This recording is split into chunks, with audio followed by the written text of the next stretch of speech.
Comment justifier l'achat d'un appareil hors de prix? Et ici, je vais vous parler d'un iPhone X. Alors cet iPhone X, pour être précis dès maintenant, ce n'est pas moi qui l'ai acheté, c'est un cadeau. J'ai été extrêmement gâté par des gens que j'aime, en l'occurrence mes parents. Donc si un jour vous tombez sur des vidéos, un grand merci encore pour ce cadeau.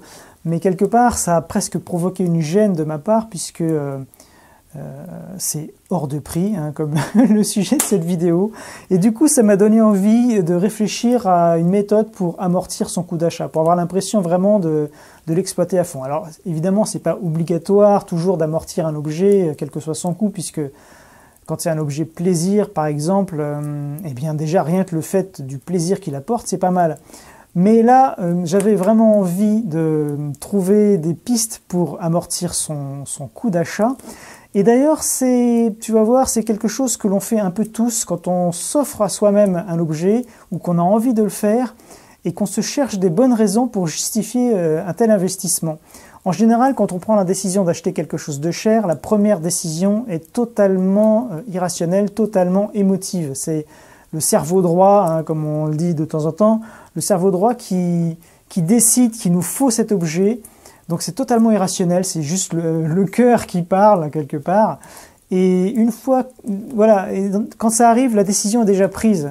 Au fond de soi, on a envie de cet objet. Et ensuite, dans un deuxième temps, on va se chercher des justifications, on va chercher à se justifier à soi-même ou à justifier à son entourage les bonnes raisons cartésiennes d'acheter cet appareil. Comme tu le sais peut-être pas encore d'ailleurs, mais je suis en train de développer une approche minimaliste, c'est-à-dire de faire en sorte de me contenter de moins en moins de choses dans ma vie, d'avoir le strict minimum, mais à chaque fois d'avoir des objets qui soient vraiment réfléchis et qui aient vraiment une place dans la liste du peu d'objets que j'ai envie d'avoir. Alors bon, je suis sur le chemin, hein, j'ai encore sûrement du ménage à faire avec tout ça. Mais là, par exemple, justement, l'avantage d'un smartphone, c'est que ça peut remplacer énormément d'objets. Avec un smartphone, on peut lire, on peut photographier, prendre des vidéos, se cultiver, et on peut même gagner de l'argent. Puisque oui, l'une de mes recherches, un de mes challenges à partir de maintenant, eh bien, ça va être notamment, ça te concerne directement d'ailleurs, ça va être de produire du contenu, tout le contenu ou presque, la grande majorité en tout cas du contenu naturel positif grâce à mon iPhone X. Alors ça va être de l'audio, je suis encore en train de réfléchir, hein, je prends du temps, mais encore en train de réfléchir à un concept par rapport à ça, puisque je t'en reparlerai bientôt, mais ça fait déjà un moment que j'y pense et j'ai commencé à faire un podcast, mais je me suis arrêté parce que voilà, il manquait quelque chose.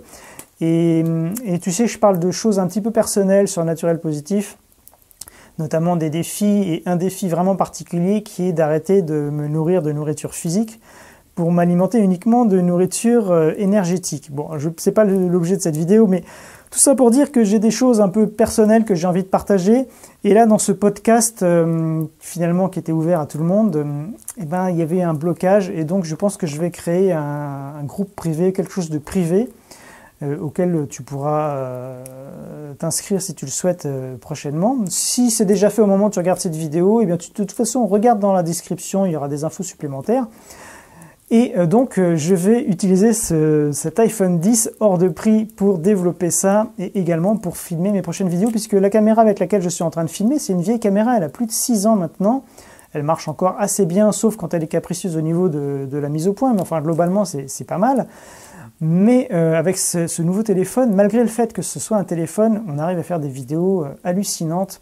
Et l'avantage aussi d'un smartphone, c'est qu'on peut toujours l'avoir sur soi. C'est-à-dire que on l'a en permanence sur soi, alors que cette caméra, c'est une petite caméra. Bon, là, tu peux pas l'avoir évidemment puisqu'elle est en train de servir, mais c'est quelque chose quand même qu'on peut pas mettre dans sa poche comme ça aussi facilement. Et donc, en tout cas, on a rarement avec soi.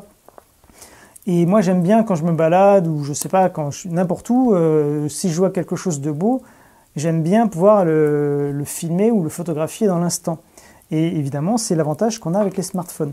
Après, il y a le problème du son. Bon, je te parle de ces trucs, ça t'intéresse pas forcément, mais c'est l'outil que je vais utiliser pour développer le prochain contenu sur Naturel Positif. Pour le son, en général, évidemment, le micro intégré des smartphones et même de l'iPhone X, c'est pas forcément extraordinaire. Et pour ça, j'ai un micro externe. Alors ça, c'est une bonnette anti-vent, mais un petit micro qui va pouvoir se brancher directement dedans de manière à avoir un super son. Et donc c'est ça que je vais utiliser, je pense, à l'avenir pour faire le son de mes vidéos. Donc il suffit que je mette le micro dans le téléphone et j'ai un appareil complet pour filmer. Donc c'est quand même pas mal. Après j'ai un truc un peu bricolé pour l'instant avec un pied un peu pourri, tu vois, pour le fixer avec un pied à selfie que j'avais acheté en Espagne à 10 balles, qui est pas terrible. Mais bon, enfin pour l'instant je me débrouille avec ça, mais il va falloir investir un peu dans du matériel un peu plus sérieux parce que c'est peut-être pas très stable. Donc je vais pas risquer de faire tomber cette petite chose ultra chère. Mais bon, bref, c'est un autre sujet. Donc tout ça pour dire que je vais développer du contenu avec ce téléphone. Et l'idée, ça va être donc d'amortir son coût, puisque j'ai l'intention de développer des produits payants sur Naturel Positif. Hein. Je préfère être transparent avec toi. Je vais continuer évidemment à produire du contenu gratuit pour tout le monde. Mais pour ceux qui voudront aller un peu plus loin avec moi, eh bien, je vais prochainement proposer du contenu avancé, payant, et dans lequel vraiment on ira au fond des choses et je partagerai des choses aussi plus intimes de manière quotidienne, une sorte de journal de bord de l'avancement dans mes projets, dans mes recherches, dans mes expérimentations. Quoi qu'il en soit, pour revenir au coût d'un iPhone X, un iPhone X c'est, bon allez on va arrondir, on va dire que c'est 1200 €, bon un iPhone X ou n'importe quel objet qui pourrait être cher, 1200 € vu comme ça c'est vrai que ça fait super cher. Mais imaginons par exemple, bon, quelle est la fréquence de renouvellement des appareils mobiles? Ça dépend, mais imaginons par exemple que je le garde qu'un an, ce qui est peu probable puisque moi en général je garde mes appareils assez longtemps. Imaginons un an, 1200 €, bah, c'est simple, ça fait 100 € par mois. Pour un 1200 divisé par 12, ça fait 100 €. Maintenant, si je le garde 2 ans, ça va faire plus que 50 € par mois. Si je le garde 3 ans, environ 33 € par mois. C'est-à-dire que ça fait à peu près, allez, on va arrondir encore une fois, 1 € par jour pour avoir un iPhone X. Ça veut dire que quelque part, il suffit que je trouve un moyen de m'en servir pour générer quelque chose, créer de la valeur avec, au-delà d'1 € par jour, en imaginant que je le garde que 3 ans, sachant que je suis pas à l'abri de le garder plus, puisque on ne sait pas, on ne sait jamais, mais bon, peut-être que je vais le garder 5 ans, j'en sais rien. Tout ça pour dire qu'il y a des solutions pour gagner de l'argent avec, et finalement, si on ramène cette somme à une durée pendant laquelle on va avoir et utiliser l'appareil, finalement, c'est pas tant que ça, puisque, regarde, encore une fois, si on reprend l'exemple bien que je garde 3 ans, ça revient à peu près à 1 € par jour, ça va, c'est rien. Ça me fait penser d'ailleurs à un livre qui est écrit par un Américain, qui était basé sur un concept, ça s'appelle le latte effect, je crois. Justement, l'idée derrière laquelle, l'idée qu'il proposait dans ce bouquin, c'était que si on faisait par exemple l'économie d'un café par jour, alors c'était peut-être, je sais pas, c'était peut-être pas 1 $ ou 2 $, j'en sais rien, bon, peu importe. Mais l'idée, c'était que donc si on économisait un café par jour, si on se restreignait à ne pas prendre ou à prendre un café de moins par jour, on pouvait devenir millionnaire. Puisque au fur et à mesure, avec les intérêts cumulés, si on place cet argent, au bout de, évidemment, il faut un certain temps, mais au bout de 10 ans, 20 ans, eh bien, ça peut faire la différence.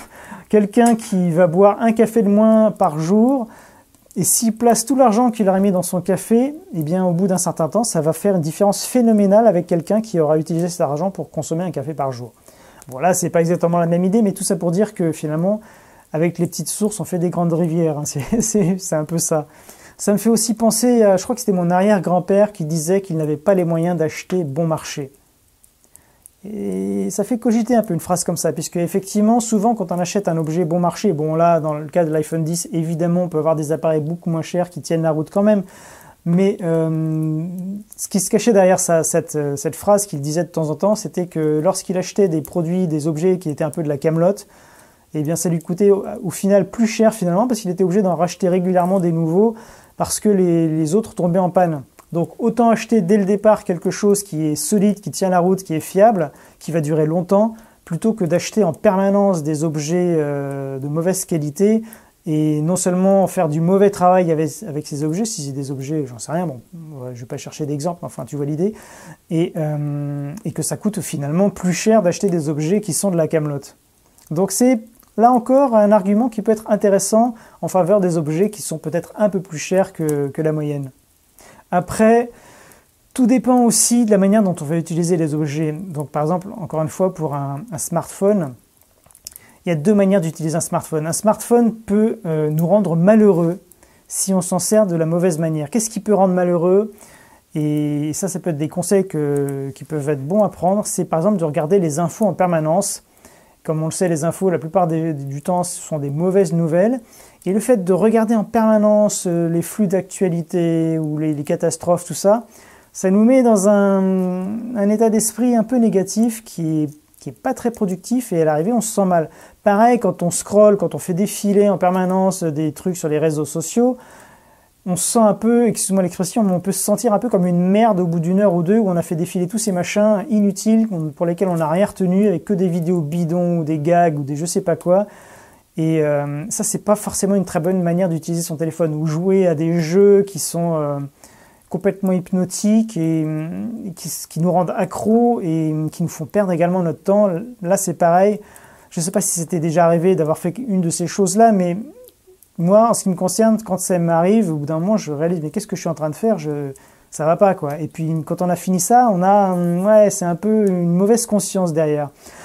À l'inverse, on peut faire des choses fantastiques avec un smartphone. On peut aller sur déjà des sites qui sont plus intéressants au niveau, pourquoi pas des sites informatifs, mais qui sont beaucoup moins sur l'extraordinaire, le fantastique, les trucs qui poussent toujours trop loin et puis qui sont souvent négatifs. On peut trouver des sites très intéressants au niveau de l'information, des choses vraiment approfondies, des sujets un peu plus longs.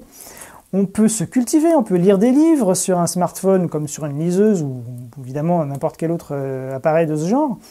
On peut créer des choses, on peut photographier, filmer, faire du montage vidéo, pourquoi pas même faire de la musique.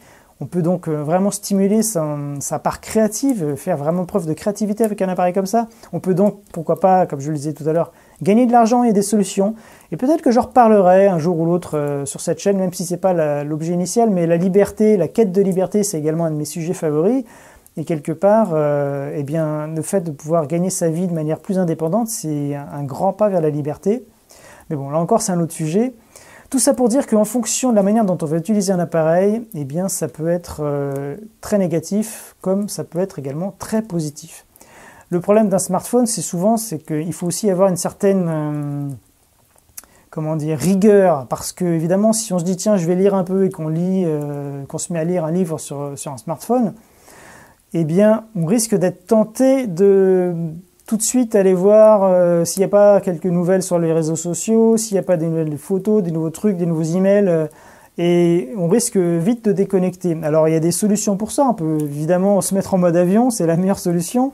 Et puis on peut aussi désactiver toutes les notifications, puisque moi j'en ai de plus en plus marre de me faire siffler par mon téléphone en permanence avec toutes ces notifications. Donc, et justement à ce sujet-là, j'ai agi, j'ai pris les choses en main et j'ai supprimé quasiment toutes les notifications qui étaient activées par défaut. Où tu sais, à chaque fois qu'on installe une application, il demande l'autorisation d'envoyer des notifications. Donc ça c'est pire que tout, parce qu'en plus tu sais que quand tu es plongé dans un travail ou dans une activité quelle qu'elle soit, surtout si c'est une activité où il faut réfléchir, la moindre interruption, ça peut te sortir de ton flow, de ta concentration, et tu peux avoir besoin jusqu'à 20 minutes pour te remettre dans le même état de concentration que celui dans lequel tu étais avant d'être interrompu par quelqu'un ou par une notification ou par un appel ou quoi que ce soit.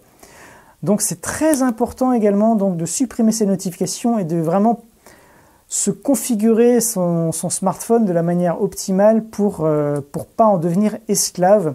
Je connais même quelqu'un qui a carrément pété un plomb et il a viré toutes les applications de réseaux sociaux et compagnie parce qu'il se rendait compte qu'il était trop accro à tout ça et qu'il était incapable d'avoir la volonté de ne plus les consulter. Et du coup, il les a carrément supprimés. Donc de temps en temps, il les réinstalle, mais juste pour regarder un truc et après, il les réefface. Bon. Pourquoi pas, hein, ça peut être une approche également. Donc voilà un peu quelques réflexions par rapport à ce téléphone. D'ailleurs, tu vois, mon fond d'écran, ça fait des années que je l'ai, et c'est le feu. C'est cette cheminée que j'ai photographiée un jour, et j'avais fait une pause, et j'avais gratté les braises, et ça faisait monter dans la cheminée comme ça, et donc ça avait donné cette photo, et du coup, je l'ai toujours gardée. Et on peut faire des trucs rigolos, tu vois, je parlais tout à l'heure de faire des trucs artistiques. Par exemple, j'ai créé bon c'est idiot, hein, mais on peut même créer maintenant des gifs animés. C'est-à-dire, bon, ils appellent ça des live photos. C'est-à-dire que c'est des photos qui se mettent en boucle. Attends, je te montre. Tu vois, tu filmes, par exemple là c'était la cheminée encore, et je l'avais filmé, et ça permet de faire une boucle. Donc ça peut te faire des jolis petits fonds d'écran bouclés. Bon, c'est juste pour rigoler, hein, mais qu'est-ce que j'avais fait d'autre comme ça je sais plus, voyons, bah, par exemple, tu vois, de l'eau qui coule, ça marche très bien. Bah, tu sais quoi, ah oui, puis j'avais filmé aussi des bougies, ça c'était pendant les fêtes. Tu vois, des bougies, ça marche très bien. Tu sais quoi, juste pour rigoler, je te les mettrai sous cette vidéo sur la page du blog. Si tu es membre du blog, tu pourras je te les mettrai en téléchargement. C'est juste pour rigoler. Et puis je te mettrai peut-être aussi, si je vais y réfléchir, et j'en rajouterai peut-être petit à petit, des idées, des astuces pour, pour exploiter au mieux son téléphone, des ressources pour optimiser au maximum sa machine. Et puis, pourquoi pas la rentabiliser et puis en tout cas faire quelque chose de positif avec. Donc si tu n'es pas encore membre, regarde dans la description de cette vidéo, tu verras un lien pour aller t'inscrire sur le blog donc naturelpositif.com.